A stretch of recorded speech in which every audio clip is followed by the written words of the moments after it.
नमस्ते बच्चों। पुराने ज़माने में जहाँ पर हमारे पास सेलफोन नहीं था, कंप्यूटर नहीं था, ईमेल नहीं था, उस समय हम एक दूसरे के पास हमारा समाचार पहुँचाने के लिए जो दूसरे गांव में है क्या करते थे, पत्र लिखा करते थे।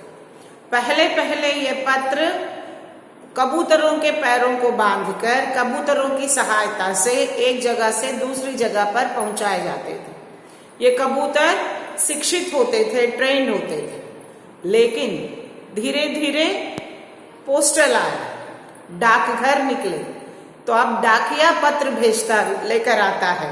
जो पत्र हम डाक खाने में डालते हैं वो पत्र डाकिया दूसरों तक पहुंचाता है। अब क्या हुआ है, यही पत्र हम ईमेल द्वारा भेजते हैं या मैसेज एसएमएस द्वारा भेजते हैं।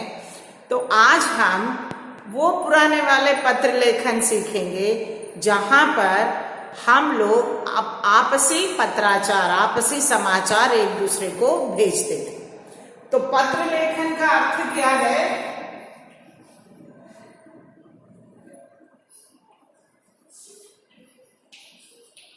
कि जहां पर जो कुछ भी हम बोल रहे हैं वह हम दूसरों के पास, जो दूसरे गांव में है, दूसरे शहर में है, उन लोगों तक पहुंचाने का एक मात्र जरिया था। तो यह पत्र लेखन हमारे लिए दो प्रकार के हैं। एक है अनौपचारिक पत्र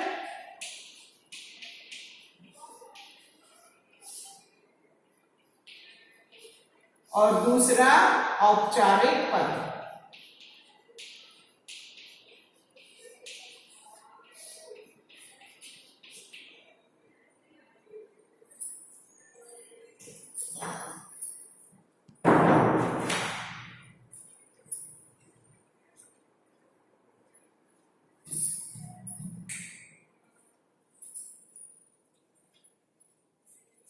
तो अनौपचारिक पत्र वे होते हैं जो हम हमारे अपनों को लिखते हैं, जैसे माता पिता, भाई बहन, दोस्त, ऐसे लोगों को लिखने वाले पत्र हैं अनौपचारिक पत्र, जिसे हम कहते हैं इनफॉर्मल लेटर।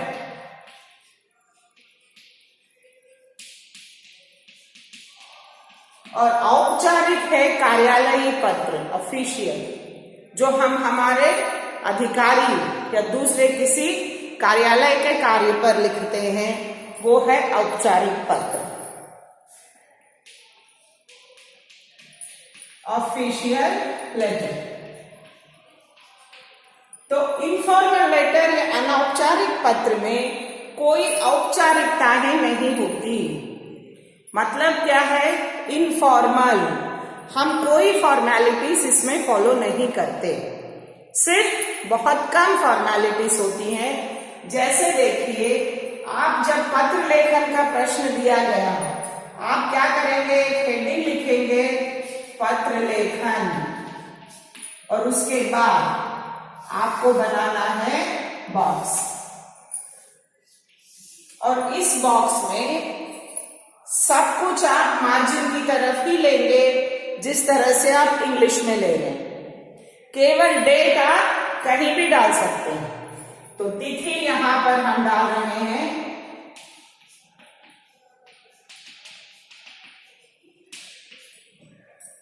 ठीक है। चाहिए तो आप स्थान भी यहां लिख सकते हैं, हैदराबाद, मतलब कौन सी जगह से आप लिख रहे हैं, just put comma full stop. इसके बाद हम किसको पत्र लिख रहे हैं, किसके नाम पत्र लिख रहे हैं, वो इमीडिएटली हम शुरू करेंगे। औपचारिक पत्र में और अनौपचारिक पत्र में पत्र लेखन का प्रारूप या फॉर्मेट टोटली डिफरेंट है। सो यहां पर हम फॉर्मेट कर रहे हैं औपचारिक पत्र के लिए, आपके लिए है केवल औपचारिक पत्र, ठीक है। तो औपचारिक पत्र लेखन का जो प्रारूप है,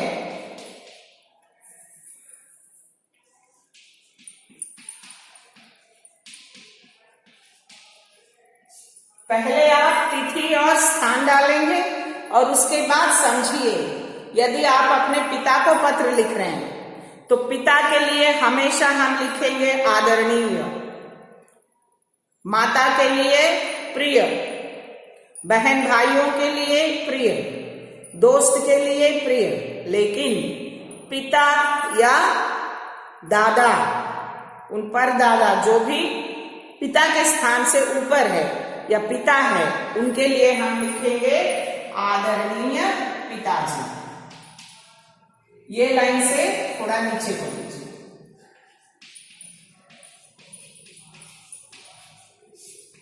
यहां पर सीधा हम आरंभ करते हैं सैल्यूटेशन के साथ।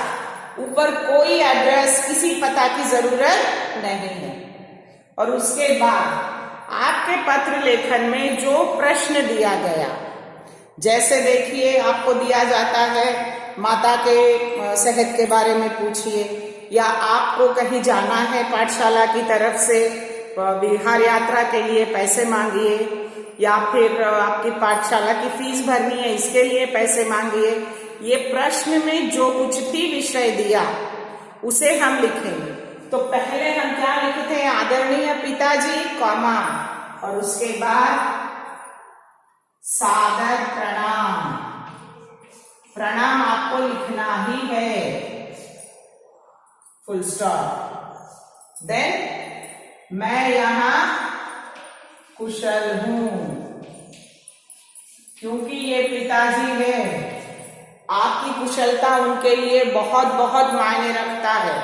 तो सबसे पहले आप बोलेंगे मैं अच्छा हूं, तो then the rest of the letter they will read very happily, उनको प्रॉब्लम नहीं होती।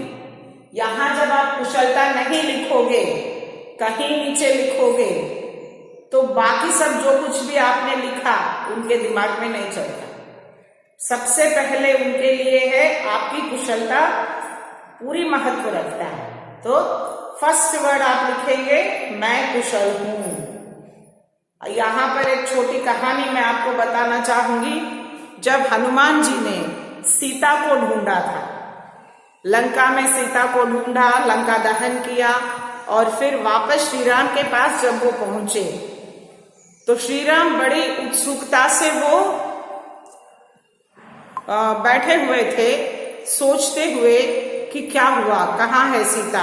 क्योंकि तब तक, जब तक हनुमान जी का ग्रुप वापस नहीं आया था, तब तक तीनों दिशाओं के ग्रुप आ गए थे। श्री राम 4 दिशाओं में अपने टोलियां भेजी थी सीता को ढूंढने।